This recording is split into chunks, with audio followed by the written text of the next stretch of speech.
Welcome to TG news. Working జర్నలిస్టుల కోసం పోరాటం చేయటమే కాకుండా కొన్ని విభేదాల కారణంగా మొత్తం యావత్తు పాలమూరు జర్నలిస్టులపై విరుచుకుపడుతున్నారు అశోక్ కుమార్ గారు. వారిని ఈరోజు మన స్టూడియోకి ఆహ్వానించాం. వాకిటి అశోక్ కుమార్ గారు ఒక యూట్యూబ్ ఛానల్తో పాటు ఆన్లైన్ పేపర్ను కూడా నడుపుతున్నారు. రెండింటికి ఎడిటర్గా వ్యవహరిస్తున్నారు. అసలు జర్నలిస్ట్ వ్యవస్థపై ఆయనకి ఎందుకు అంత కోపం? అశోక్ కుమార్ గారు, వెల్కమ్ టు టీజీ న్యూస్ అండి. ఏంటి సార్, ఈ మధ్య అటు మెడికల్ రిప్రజెంటేటివ్స్, మెడికల్ షాప్ ఓనర్లపై కాకుండా, డ్రగ్ ఇన్స్పెక్టర్లపై కాకుండా ఏకంగా విలేకరుల మీద దాడికి దిగుతున్నారు. ఏంటి సంగతి? విలేకరుల మీద నాకు ఎలాంటి కోపం లేదండి. యాక్చువల్గా విలేకరులకు మంచి జరగాలని మా ఉద్దేశం ఉండే. భగవంతుని సాక్షిగా, భగవద్గీత సాక్షిగా చెప్తున్నా, విలేకరులకు మనం ఇక్కడ జర్నలిజం చేస్తున్నాం, నాతోన ఎంత అయితే అంత మంచి చేయాలని నా సొంత డబ్బులు ఖర్చు పెట్టుకొని కూడా కొన్ని కార్యక్రమాలు చేస్తున్నా. మన జర్నలిస్టులే యూనియన్ల ప్రకారం విడదీస్తూ, యూనియన్లకు అతీతంగా అని కూడా నేను కొన్నిసార్లు పిలుపునిచ్చిన, మీరు తెలుసు. రౌండ్ టేబుల్ సమావేశం పెట్టినప్పుడు కూడా మీరు వచ్చిండ్రు. పాలమూరు జర్నలిస్టులు ఎదుర్కొంటున్న సమస్యలు ఏంది, వాటికి పరిష్కార మార్గాలు ఏమున్నాయని మీరు అనుకుంటున్నారు? ముఖ్యంగా యూనిటీ లేదు. మేము రిలే దీక్షలు చేశాం తెలంగాణ వర్కింగ్ జర్నలిస్ట్ ఫెడరేషన్ తరఫున. ఆ రోజు కూడా పేపర్ సీన్ గారికి ఫోన్ చేసిన, సంయుక్తంగా కలిసి చేద్దాం. మహబూబ్నగర్ జిల్లాలో, ఉమ్మడి మహబూబ్నగర్ జిల్లాలో డబుల్ బెడ్రూమ్ ఇండ్ల సమస్య ఒకటి. నాయకుల దగ్గర పోయినప్పుడు విలువలు లేకుండా పోతున్నాయి, విలువలు దిగజారుతున్నాయి, విలువలు నిలబెట్టాలి, అందరూ ఒక యూనిటీగా ఉండాలి. జర్నలిస్ట్ సమస్య వచ్చినప్పుడు యూనియన్లు కాదు, యూనియన్లకు అతీతంగా ఏకం కావాలి అనేది మా కోరిక. ఈ రోజు ఒక జర్నలిస్ట్ చనిపోయాడు భూత్పూర్లో. అంటే అలాంటి సందర్భంలో అన్ని యూనియన్లు కలిసిపోయి వాళ్ళ కుటుంబాలకు సంఘీభావం తెలిపాలి. అట్లాంటి సందర్భాలు లేవు. కొన్ని బాధాకరం అంశాలు. ఈ విషయాలన్నీ కూడా మోరల్ వాల్యూస్ ఉన్న వాళ్ళు ఉన్నారా, మానవతా దృక్పథం ఉన్న వాళ్ళు ఉన్నారా, సమాజం కోసం పనిచేస్తున్న వాళ్ళు ఉన్నారా అనే అనేక అంశాలు ఇవేవి కూడా లేవు. ఉదయం లేస్తే రాత్రి వరకు ఏం చేయాలి అన్నది ఒక క్యాలెండర్ రూపొందించుకుంటున్నారు అని పొలిటికల్ లీడర్లు ఆరోపిస్తున్నారు. అది నిజమేనా? నిజమే, ఇది వాస్తవమే. ఒక యూనిటీ లేకపోవడము, చిన్న చిన్న కెమెరామెన్లు యూట్యూబ్లు ఛానల్ ఓపెన్ చేసి విలువలు దిగజార్చి 500కు వాళ్ళతోన వెయిట్ చేసి, పార్టీల దగ్గర ఎప్పుడు విలువ పోయిందంటే వాళ్ళు వెయిట్ చేసి ప్రెస్ మీట్ అయిపోయినాక ప్రెస్ మీట్ పిలిస్తేనే ఇట్లా అనే దాని మీద. ఇప్పుడు అకేషన్ వస్తుంది, క్యాలెండర్ ఉంటుంది, అలాంటి సందర్భం, ఏ యానివర్సరీ ఉంటుంది, ఛానల్దో పేపర్దో, అట్లాంటి సందర్భంలో వాడుకోవాలి. ఆ కల్చర్ రాబట్టే కదా ఈ యూనియన్లు కానీ ఈ జర్నలిస్టులు కానీ ఇట్లా మారింది. ఆ కల్చర్ లేకుండా, టార్గెట్ ఫిక్స్ చేయకుండా, రేపు మాకు ఇచ్చే డబ్బులు ఇవ్వకపోతే సెకండ్ నుంచి వేరే రిపోర్టర్ వస్తారు అనే బెదిరింపులు ఇప్పుడు ఉన్నాయి. కాబట్టి రిపోర్టర్లు ఇట్లా తయారయ్యారు అని ఈజీగా మనం అనేయచ్చు. అది వినడానికి బాగుంది, చూడడానికి బాగుంది, కానీ వాస్తవంగా జర్నలిజం అనేది అది కాదు. పోనీ ఆ సబ్జెక్ట్ మనం డీప్గా పోతే చాలా పెద్ద సబ్జెక్ట్. ఒకటే మాట క్లోజ్ చేస్తాను, చెప్పండి. యాజమాన్యాలే అట్లా తయారు చేసినాయి. మహబూబ్నగర్లో ఎదుర్కొంటున్న ప్రధాన సమస్య. తర్వాత వచ్చేసి యూనియన్ల మధ్య గొడవలు. మూడోది వచ్చేసి ప్రెస్ క్లబ్ అంశము. పాదయాత్ర అంశంలో వెంకట్రావు గారే పిలిచి పాదయాత్ర చేయొద్దు, ఒకరోజు రేపు ప్రారంభం అవుతుంది పాదయాత్ర అంటే మన నాయకులు మన జర్నలిస్టులతోనే, కెమెరామెన్లతోనే నాకు కొట్టించే ఏర్పాట్లు చేసిండ్రు. నాకు వ్యాపారం ఉంది, మెడికల్ షాప్ ఉంది, దాంట్లో డ్రగ్స్ పెట్టి ఇరికించాలని చూసిండ్రు. అంటే తోటి జర్నలిస్టులే మన వెనుక గోతులు దోవనికే ప్రయత్నం చేసిండ్రు. 2-3 సందర్భంలో మాజీ మంత్రి కేటీఆర్ గారు పాలమూరు జర్నలిస్టులకు డబుల్ బెడ్రూమ్ ఇచ్చినాం, ఏమా నోరు లేపరు, నోరు మాట్లాడారు, ఇచ్చినాం కదా అని అంటే నాకు బాధ అనిపించింది. ఈయనేలే ఇచ్చినామని ఎందుకు అంటున్నారు అని బాధ అనిపించింది. అలాంటి సందర్భాలని గ్రహించి నేను పాదయాత్ర చేయాలని చేపట్టడం జరిగింది. మన వాళ్ళు మన మీదే దాడులు, మన వాళ్ళు మన మీదనే చెడు ప్రయోగాలు చేస్తున్న సందర్భంలో మీకెందుకండి ప్రెస్ క్లబ్, మీకెందుకండి యూనియన్లు? Electronic media, me print media చూసుకుంటే సరిపోతుంది కదా. వాస్తవం, మంచికో చెడుకో జర్నలిజంలోకి వచ్చిన ఇప్పటికి కూడా నేను ఏమంటా అంటే, మిగతా మిత్రులు చెప్తున్నట్టుగా మీరు పూర్తిగా మెడికల్ ఫీల్డ్ వదిలేసి జర్నలిజానికి రాలేదు. వచ్చిన నాకు మెడికల్ ఫీల్డే ఇష్టం. జర్నలిజంలా నేను రావాలని రాలే. మెడికల్ ఫీల్డ్లో మాఫియా జరుగుతుంది. మీరు చాలా సందర్భాల్లో మెడికల్ గురించి మాట్లాడతారు. మరి అటువంటప్పుడు ఈయనకెందుకు జర్నలిస్టు, ఈయనకెందుకు జర్నలిజము, ఇక్కడ సమస్యలు ఎందుకు అని అడిగే వాళ్లకు ఏమని సమాధానం చెప్తారు? నాకు నా టాలెంట్ గమనించి ఫార్మసిస్ట్ సంఘాలన్నిటి కూడా జేఏసీ కన్వీనర్గా పెట్టిండ్రు. ఒక వ్యక్తికి ఎన్నో పదవులు ఉండవచ్చు, ఎందుకు ఉండొచ్చు? ఈయనతోన టాలెంట్ ఉంది, సబ్జెక్ట్ ఉంది, అనర్గళంగా పోరాడుతారు, మన సమస్యల కోసం గెలిపిస్తాడు అనే కోణంలో వాళ్ళు కూడా నన్ను జేఏసీ కన్వీనర్, తెలంగాణలో ఉన్న ఫార్మసీ సంఘాలన్నిటికీ జేఏసీ అయినాయి. మీరేం పోటీ చేయలేదు? మేము పోటీ చేసినాం, అది కోర్టులో ఉంది. అయితే ఆడ కూడా అన్యాయం జరిగింది. గత ప్రభుత్వం బీఆర్ఎస్ ప్రభుత్వంలో హరీష్ రావు మంత్రిగా ఉండి కౌంటింగ్ నుంచి మమ్మల్ని బయటికి దొబ్బిండు, మా సభ్యులను. వాళ్ళు కెమిస్ట్రీ అండ్ డ్రగ్గిస్ట్ ప్యానల్ లోన పెట్టి కౌంట్ చేసి 6,000 ఓట్లు కౌంట్ చేయలే, కోర్టులో ఇచ్చినాం. డికే అరుణ గారు మంత్రిగా యాక్సెప్టబుల్ మంత్రిగా ఉన్నప్పుడు ఒక 64-67 మందికి ఇండ్లు ఇచ్చారు, 70 గజాల చొప్పున ఇండ్లు ఇవ్వలేదు, స్థలాలు ఇచ్చారు. 3 చోట్ల 3 ఎకరాల 1 గుంట. ఈ విషయం మీకు ఐడియా ఉందా? ఉంది. ఓకే, మరి ఈ 3 ఎకరాల 1 గుంట స్థలాన్ని అప్పట్లో రొనాల్డ్ రోజ్ గారు కలెక్టర్ గారు వారు అప్పుడున్న పాలకులు చెప్పారని చెప్పి ఆ మొత్తం 3 ఎకరాలను కూడా గవర్నమెంట్కి హ్యాండ్ ఓవర్ చేస్తున్నాము అన్న ఒక లెటర్ రాసింది. మీకు ఐడియా ఉందా? ఐడియా లేదు. ఎందుకు రాశారు అంటే ఆ డబుల్ బెడ్రూమ్ల ఇండ్ల నిర్మాణం అక్కడ చేపట్టి ఈ విలేకరులకు వేరే దగ్గర ఇవ్వాలి. ఒకవేళ వాళ్ళ నుంచి అబ్జెక్షన్స్ కానీ ఎవరైనా కొట్లాడడానికి వస్తే అప్పుడున్న తహసీల్దార్ పార్థసారథి గారి ద్వారా రాజీ మార్గానికి తీసుకొచ్చి మీకు ఉన్న రూల్ ప్రకారము 1 సంవత్సరంలో ఆ ప్లాట్ 6 నెలలు కట్టాలి కాబట్టి డీమ్డ్ టు బి క్యాన్సల్ అనే విషయాన్ని చెప్పి చాలా మంది దగ్గర సర్టిఫికెట్లు తీసుకున్నారు. లేదు, అదొక్కటే చెప్పలేదు.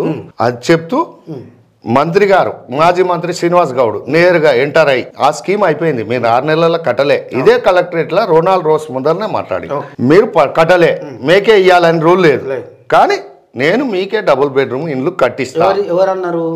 మాజీ మంత్రి శ్రీనివాస్ గౌడ్. మీకు ఎవరు అధైర్యపడద్దు, కన్స్ట్రక్షన్ కాడికి కూడా ఎవరు పోవద్దు, మీకు డబుల్ బెడ్రూమ్ కట్టించి ఇస్తా అని శంకుస్థాపన చేసిండ్రు. 108 ఇండ్ల కోసం శంకుస్థాపన చేసి మేము డబుల్ బెడ్రూమ్ స్కీమ్లు ఇంప్లిమెంట్ చేసి మీకు అక్కడ కట్టిస్తాము అని అన్నాడు. ఈడ ఒక చిన్న పాయింట్, ఆ 67 మంది డీకే ఆనంద్ ద్వారా ఎవరైతే ప్లాట్లు పొందినరో ఆ లిస్టులో మీరు ఉన్నారా? లేరు. మంత్రి గారు స్వయంగా హామీ ఇచ్చిన విధంగా నేను ఇల్లు కట్టిస్తా అన్న జాబితాలో చివరిగా ఆయన ఫామ్ హౌస్ లో పట్టాలు ఇచ్చేటప్పుడు మీరు జాయిన్ అయ్యారు. 25లో లేరు, కానీ కేటాయింపులో మాత్రం 25కి మీరు వచ్చిన. అది మేము తెలంగాణ వర్కింగ్ జర్నలిస్ట్ ఫెడరేషన్ తరఫున పాదయాత్ర చేపట్టినప్పుడు కలెక్టర్ వెంకట్రావు గారు ఎవరికి రాలేదో ఇక్కడ అందరికి ఇస్తాం, 65 అప్పుడు డీకే అన్న పట్టాలు ఇచ్చింది, ఇప్పుడు 108 కడుతున్నాం. 108లో రాని వాళ్లకు సీనియర్ జర్నలిస్టులను కలిపి కొంతమందికి కలిపి ఇందులో ఇస్తున్నాం. అదే సమయంలో అప్పుడు డీకే అరుణ గారి చేతి మీద పట్టా పొందిన 5 మందికి నిర్దాక్షిణ్యంగా వాళ్ళను అన్యాయం జరిగింది. మరి వాళ్ళకి ఎట్లా న్యాయం జరగాలి? అవును, నేను రమ్మన్నా, నేను మదర్ ప్రామిస్ చెప్తా, భగవద్గీత సాక్షిగా 10 మంది రాండి, నేను రిటర్న్ చేయనికే రెడీ, మనం కలిసి పోరాడు. అట్లే ఉన్నారా మీలాకనే? లేరు. కాబట్టి ఆ నిబంధనల జోలికి ఒకసారి మనం ఇప్పుడు ప్రస్తుతం మహబూబ్నగర్ ఎమ్మెల్యేగా గెలుపొందిన ఎన్ఎం శ్రీనివాసరావు గారు 2 సందర్భాలలో, ఒకసారి ప్రెస్ మీటు, ఒకసారి ఇష్టాగోష్ఠిగా మాట్లాడుతూ ఏమన్నారంటే డబుల్ బెడ్రూమ్ల ఇండ్ల కేటాయింపుకు రూల్స్ అండ్ రెగ్యులేషన్స్ ఉన్నాయి, యాజ్ పర్ రూల్ ఇచ్చినట్టు అయితే నాకు అభ్యంతరం లేదు, అగైనెస్ట్ ద రూల్స్ ఇచ్చినట్టు అయితే అవన్నీ రద్దు అవుతాయి. ఒకటి. రెండోది ఆయన స్వయంగా అన్నమాట నా దగ్గర వీడియో కూడా ఉంది. ఆయన అన్నది ఏంటి అంటే ఈ ఇచ్చిన దాంట్లో కూడా ఎట్లన్నీ ఇచ్చిండ్రు, సరే ఒక హ్యూమానిటేరియన్ గ్రౌండ్లో ఆగుదాము, ఆ 64 మంది ఆల్రెడీ ఉన్నవాళ్ళు, బాగా ఉన్నత వాళ్ళు, మైనర్లు వాళ్ళకు కేటాయించారు కాబట్టి అవి రద్దు అవుతాయి అని చెప్పిన సందర్భం కూడా. మరి ఈ ఎమ్మెల్యే మోమాటం లేకుండా చెప్తున్నాడు కాబట్టి ఈయన చెడ్డవాడా? అందరికీ విరుద్ధంగా ఇచ్చిన పాత ఆయన మంచోడా? ఈ గడ్డ మీద 25 గడ్డ మీదనే జర్నలిస్టులు ఉంటారా? ఖాళీ చేపిస్తారా? ఖాళీ ఎట్లా చేపిస్తారు? కోర్టుకు వెళ్ళిండ్రు కదా, పోనీ కోర్టుకు పోయిన వాళ్ళు వాళ్ళ పట్టా వాళ్ళ లాస్ అయినరని తెచ్చుకున్నారు. ఏదైనా ప్రభుత్వం ఒక నిర్ణయం తీసుకునే ముందు ఇచ్చేటప్పుడే విచారణ చేయాలి. బిలో పావర్టీ లైన్ కింద వస్తారా రారా, వీళ్ళు కార్లు ఉన్నాయి, బంగ్లు ఉన్నాయా, ఏమున్నాయా అనేది విచారణ చేయాలి. ఇచ్చేది ఎంఆర్ఓ ఇయ్యాడు, అవును, కలెక్టర్ ఇవ్వాలి. కలెక్టర్ ఇవ్వలేదు. ఈరోజు ఆయన కూడా అదే అంటాడు, మా కలెక్టర్లో నేను డిప్పు తీసి ఇవ్వాలి, నాకు సంబంధం లేదు అన్నారు కదా. నేను అనేది ఒకటే మాట, మిమ్మల్ని ప్రశ్నిస్తున్నా. మంత్రి హోదాలో ఆయన పటాలు ఇస్తుంటే కలెక్టర్ స్టేట్మెంట్ ఎందుకు ఇవ్వలే? ఏమని? ఇది నేను ఇవ్వాలి కదా, మీరెందుకు ఇస్తున్నారని ఎందుకు స్టేట్మెంట్ ఇవ్వాలి? అంటే ఇచ్చిన విధానం కరెక్టే అంటారా? నేను కరెక్ట్, అది పోతలేను, అది తప్పే ఉండొచ్చు, తప్పే ఉండొచ్చు, సరే తప్పే ఉండొచ్చు. ఇప్పుడు కొంతమంది డబ్బులు సొంతంగా పెట్టుకొని ఉన్నవాళ్ళు, డబ్బులు ఉన్నవాళ్ళు సొంతంగా పెట్టుకొని కట్టుకున్నారు, ఓ 10 లక్షలు, 5 లక్షలు, 8 లక్షలు. ఇదే రోడ్లు కూడా ఆక్రమించిందని అన్నారు. అవును, కొంతమంది ఆరంభించి నేనే కలెక్టర్ ఫిర్యాదు చేసిన. భయంకరంగా తిట్టిపోసే ఒక పెద్ద issue Mahabubnagar press club.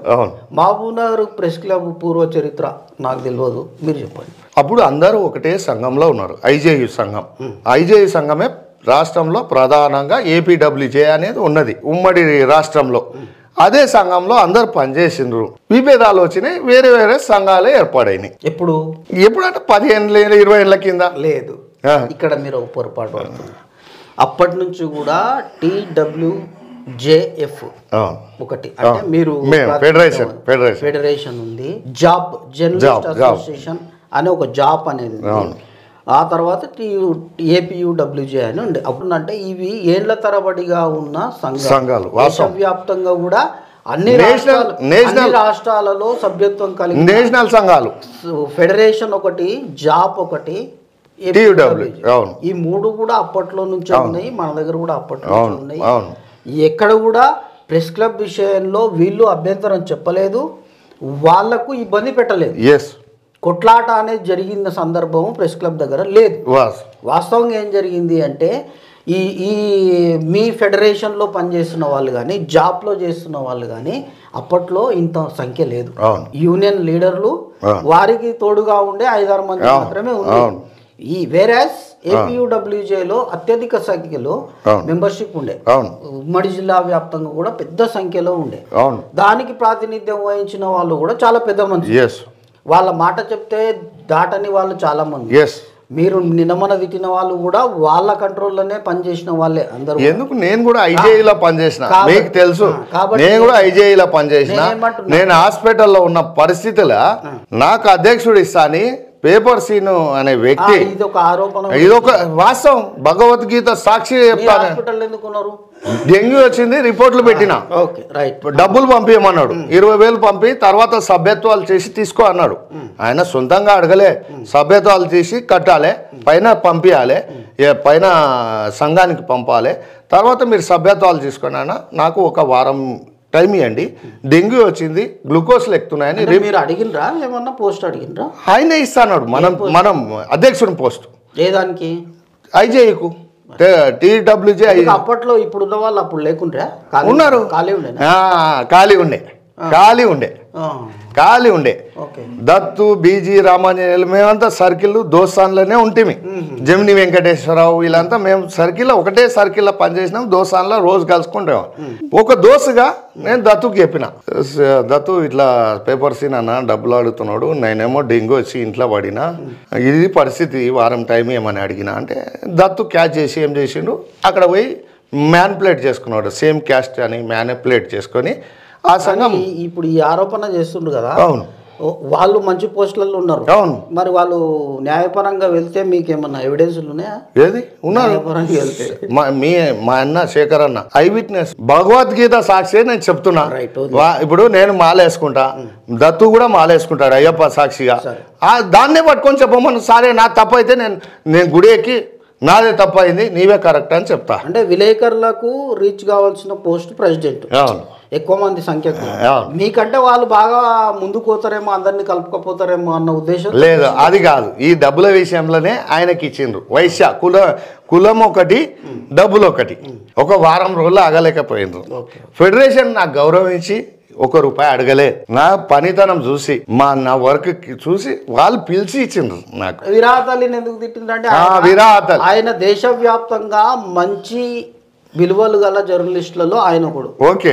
Union లో పెద్ద పేరుంది, సుదీర్ఘ కాలం ఆయన రాష్ట్ర ప్రధాన కార్యదర్శిగా మేము కూడా కాబోయే అధ్యక్షుడు ఆయన మీద మీరు అలిగేషన్ అదే విరాహతాలి అంటే మాకు కూడా గౌరవం ఉంది, జర్నలిస్టుల పక్షాన పనిచేసిండు అని మాకు కూడా గౌరవం ఉంది. నా విషయంలో జరిగినప్పుడు ఆయన 2 మాట్లాడి DCCB బ్యాంకులో 2 అంశాలు కీలకంగా మాట్లాడి ప్రెస్ క్లబ్ అంశం ఒకటి మాది, మా యూనియన్ది, మళ్ళీ ఇంకోటి డబుల్ బెడ్రూమ్ విషయంలో కూడా ఆయన మాట్లాడి మీ సంఘం వాళ్ళే డబల్ తీసుకుంటారు, మీరు 20 ఏళ్ళ సభ్యత్వాలు ఎందుకు ఇవ్వలే? ఆర్థిక లావాదేవీల విషయంలో ముఖ్యంగా మాట్లాడాలంటే నేను ముందు అందుట్లో సభ్యునై ఉండాలి, ఆ తర్వాత ప్రశ్నించాలి. ఊర్లో పోయిన దానయ్య వచ్చి, ఆ ఊర్లో ఉన్న ఎల్లయ్య వచ్చి, ఈ ఊర్లో ఉన్న రాములు వచ్చి దీని గురించి నేను మాట్లాడతా అంటే అది న్యాయపరంగా ఒప్పుకోబడదు. సభ్యులు కండి 300 గజాల్లో 3 అంతస్తుల ప్రెస్ క్లబ్.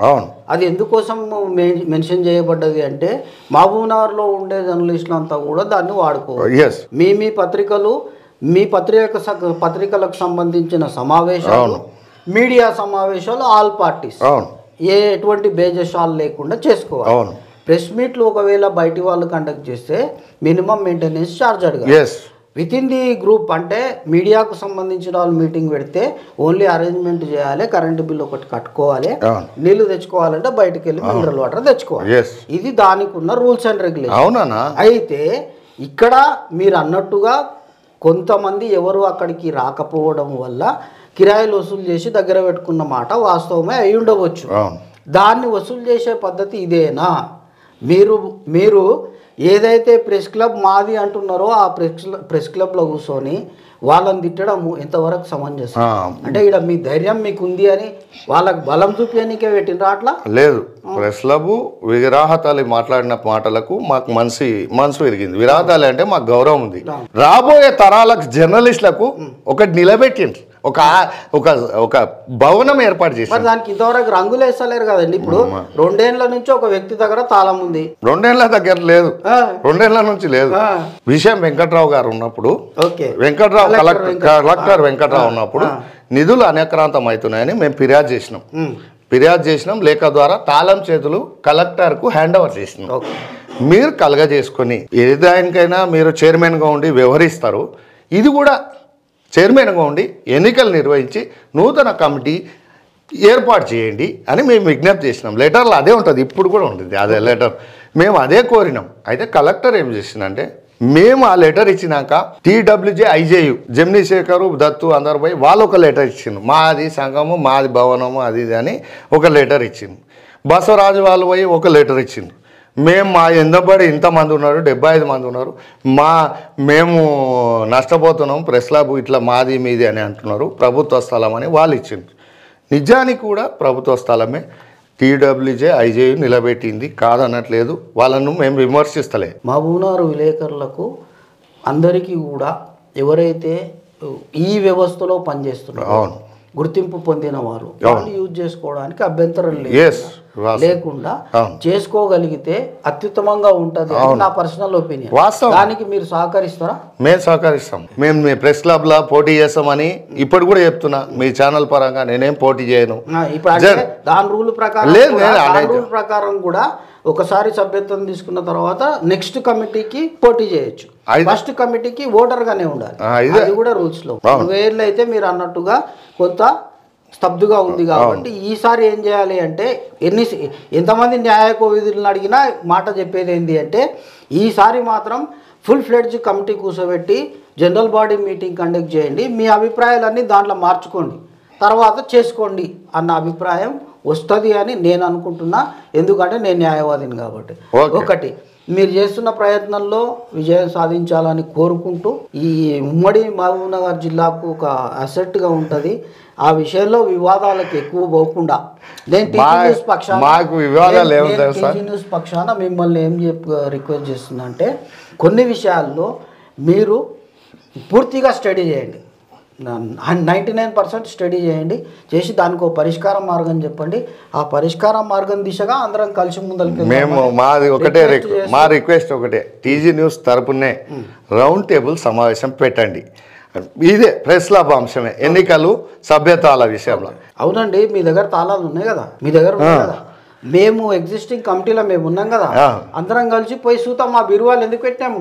విద్యాసాగరు, గోవర్ధన్ వీళ్ళే చూసిండ్రు. మళ్ళొకసారి చూద్దామండి. మొత్తము దానికి సంబంధించిన ప్రతి కాగితం కూడా అలాట్మెంట్ కాగితంతో సహా ట్యాక్స్ కాగితం వరకు, మున్సిపల్ ట్యాక్స్ కాగితం వరకు అక్కడే ఉన్నాయి. అక్కడి నుంచే తీస్తాం. ఇబ్బంది సార్ చిన్న క్లారిఫికేషన్, మేము కలెక్టర్కి ఇచ్చినప్పుడు ఫిర్యాదు ఇచ్చినప్పుడు కలెక్టర్ 4 జిల్లా అధికారులను పెట్టిండు. ఈ ప్రెస్ క్లబ్ నిధులు అనక్రాంతం అవుతున్నాయి. విద్యాసాగర్ను కూడా పిలిచిండ్రు. గోవర్ధన్, యాక్చువల్గా గోవర్ధన్ నేను ఫిర్యాదుదారు, ఇద్దరినే పిలిస్తే నేను విద్యాసాగర్ను పిలిచిన, మీరు కూడా రాండి నాయనది కదా పేరు ఉంటుంది, మీరు కూడా రాండి. వాళ్ళు కమిటీ వేసిండ్రు, డబ్బులు కూడా డిపాజిట్ చేస్తా అని అంటున్నారు. అంటే ఆ రోజు అడిగింది డిపిఆర్ఓ అని ప్రెస్కి ఇన్ఛార్జ్ అనుకోండి, ఒక అధికారి మనకు ఎట్లుంటాయి సార్ అంటే అధికారి మనకు ప్రెస్ మీడియా రిలేషన్స్ వరకే అంతే. బిల్డింగ్ విషయానికి వస్తే ఏమవుతుంది అంటే ఆ బిల్డింగ్ ఆయనకు కూడా తెలుసు, అప్పుడున్న మీతోనే కూర్చున్న అధికారికి కూడా ప్రతి విషయం తెలుసు. ఆయన కూడా ప్రతిరోజు మనం అప్పుడు కూర్చున్నప్పుడు ప్రతిసారి వచ్చిన సందర్భం ఉంది. ఆయన ఇన్వాల్వ్, ఆయన అడిగిండు, కలెక్టర్ వేసింది కమిటీ, ఈయన వేయలే కదా. ఆ కలెక్టర్ గారు కూడా వేసింది కూడా, అది కూడా కరెక్ట్ గా సరే ఒకటి ఉంది. రెండోది ఏంటంటే నేను ఏమంటున్నా సార్ అంటే, మీరు అడిగినరు, నేను కొన్ని విషయాలు చెప్పిన మీకు. ఇంకొక మీ విషయం ఏమంటున్నంటే 20 ఏళ్ళ నుంచి సరిగా చేయలేదు కాబట్టి ఇప్పుడు సరిగా చేయాలి అనే మాట అంటున్నారు. అయితే ఈ మాట అడగడానికి కూడా ప్రాథమికంగా సభ్యుడై ఉన్నవాడు నిలదీయాలి అన్నది కూడా ఒక రూల్ ఉంది. ఈ అన్ని రూల్స్లలోనే అదొక రూల్ ఉంది. కానీ మీరు మాట్లాడుతున్నారు, వాళ్ళతో ఆన్సర్ చెప్పలేకపోతున్నారు. ఎందుకంటే మీరు చెప్పినట్టుగా గుంతలు లోతుపాతు ఎక్కువనే వాళ్ళ దగ్గర, కాబట్టి ఆన్సర్ చేయలేకపోతున్నారు. సభ్యులైన తర్వాత నిలదీయండి, పండుకోబెట్టండి, అడ్డం పెట్టి కొట్టండి, కానీ ముందు సభ్యుడు కాండి అన్నది ప్రాథమిక న్యాయ సూత్రం. అది మేము అడిగింది అది కదా, మేము అడిగింది అది ఇవ్వడం జరుగుతుంది. కానీ డబ్బులు ఎన్ని ఉన్నాయి సార్, ఇప్పుడు ఎన్ని ఉన్నాయి అంటారు సార్ డబ్బులు? అదే అడుగుదామండి, రేపు అడుగుదాం కాదు, 1,50,000 ఆడ ఆయన గోవర్ధన్ దగ్గర కమిటీలో ఒప్పుకున్నాయి 1,50,000. ఎప్పుడు ఎవరు కిరాయిలు వాళ్ళ దగ్గరనే మేము ఫిర్యాదు చేసినాక ఎవరు కిరాయిలు వాళ్ళ దగ్గర ఉన్నాయి, చెన్నైతోనే ఉన్నాయి, దాదాపు 5 లక్షలు ఉన్నాయి. ఉండండి సార్, ఎన్నున్నా కూడా ఆ రోజు కిరాయి డేటు మీరు చెప్పిన డేటు, ఆ డేట్ ప్రకారం వాళ్ళతో వసూలు చేద్దాం. ఎక్కువ రోజులు కూడా వేరే వాళ్ళతో ఉండడం మంచిది కాదు. మా చిన్న రిక్వెస్ట్, కలెక్టర్ గారు కమిటీ వేసి 5 మంది సభ్యులను డిసైడ్ అది కూడా తప్పండి, తప్పు అంటే న్యాయపరంగా సరే సరే తప్పే ఉండొచ్చు సార్, కాబట్టి తప్పే ఉండొచ్చు. అది చేయలేదు, ఇది తప్పు కావాలంటే అదే ఫస్ట్ తప్పు జరిగింది కాబట్టి ఈ మీరు జరగనిస్తలేరు కదా, ఎప్పుడు వింటలేరు కదా. మీరు పోయి ఆ దానికి తాళం వేయడం నేరం లేదు. కలెక్టర్కి ఇచ్చినండి, నేను తాళం వేసుకొని నా దగ్గర లేవు. ఇప్పుడు మొన్న మీరు ఓపెన్ చేసుకొని, అవును మొన్న ఓపెన్ చేసి చెన్నైతోనే తీసుకున్నాం. అందుకే నేను ఇప్పుడు మనం పర్సనల్ గా మన ఇద్దరం కొట్లాడే కంటే నేనేమంటున్నా అంటే మధ్య మార్గంగా ఒక రూట్ ఉంది. అప్పుడు కూడా మేము తాళం వేసినప్పుడు కూడా కలెక్టర్ వేసిన కమిటీ 5 మంది సభ్యులకు ఒక్కొక్క కీ ఇయ్యమని తాళాలు తెచ్చినాం. 5 మంది కమిటీ సభ్యులకు తాళాలు వేయమని, నా వద్ద పెట్టుకోవాలని, నేను ఏదో ఆడ పోయి లబ్ధి పొందాలని నా కోరిక కాదు. 5 మంది డిపిఆర్ వాళ్ళకు కాదు, ఈ జిల్లా కలెక్టరు ఒక 5 మంది ప్రెస్ వాళ్ళనే వేసిండు కమిటీ. బసవరాజును, టీ5 రవిని, మన జమినీ శేఖర్ను, గోవర్ధన్ గౌడ్ను, ఈ 5 మంది కలిసి సభ్యత్వాలు ఇవ్వండి, కమిటీ ఎన్నుకోండి అని కలెక్టర్ గారు వేసింది. వాళ్ళకు 5 మందికి తాళం చేతులు ఇచ్చింది. నేను ఒకటే ప్రశ్న అడుగుతా సార్, టీడబ్ల్యూజే ఐజేను, ఇప్పుడు Srinivas Reddy press academy chairman అయిన తర్వాత ప్రెస్ క్లబ్ గుర్తు వచ్చిందా? అంతకుముందు ప్రెస్ క్లబ్ గుర్తి మర్చిపోయారా? ఇప్పుడు మధ్య మార్గంగా ఏదన్నా పరిష్కార మార్గం దొరికితే మీరు ఒప్పుకుంటారా లేదా? ఒప్పుకుంటానా? కాబట్టి నేను పోటీ చేయను ప్రెస్ క్లబ్ లా. పోటీ చేయాలంటే 2 ఏళ్ళు ఆగాలి సార్. ఆగు. ఇది వాకిటి అశోక్ కుమార్ గారి వాదన. రాష్ట్రంలో ప్రెస్ అకాడమీ చైర్మన్ గా శ్రీనివాస్ రెడ్డి గారు ఎన్నికైన తర్వాతనే TUWJ అనే యూనియన్ కు ఆ ప్రెస్ క్లబ్ బిల్డింగ్ మాది అన్నది గుర్తొచ్చిందా అన్నది వారి సూటి ప్రశ్న. ఈ విషయంలో మధ్య మార్గంగా ఏదైనా పరిష్కార మార్గం చూపించగలిగితే ఆయా సమస్యలు జర్నలిస్టులు ఎదుర్కొంటున్న, పాలమూరు జర్నలిస్టులు ఎదుర్కొంటున్న సమస్యలన్నీ కూడా పరిష్కారం అవుతాయని మేము కూడా అందుకు సహకరిస్తామని అశోక్ కుమార్ గారు అంటున్నారు. మరో ప్రముఖ వ్యక్తితో మరోసారి మళ్ళీ కలుద్దాం. అంతవరకు చూస్తూనే ఉండండి TG న్యూస్, ప్రజల కోసం ప్రజల వెంట.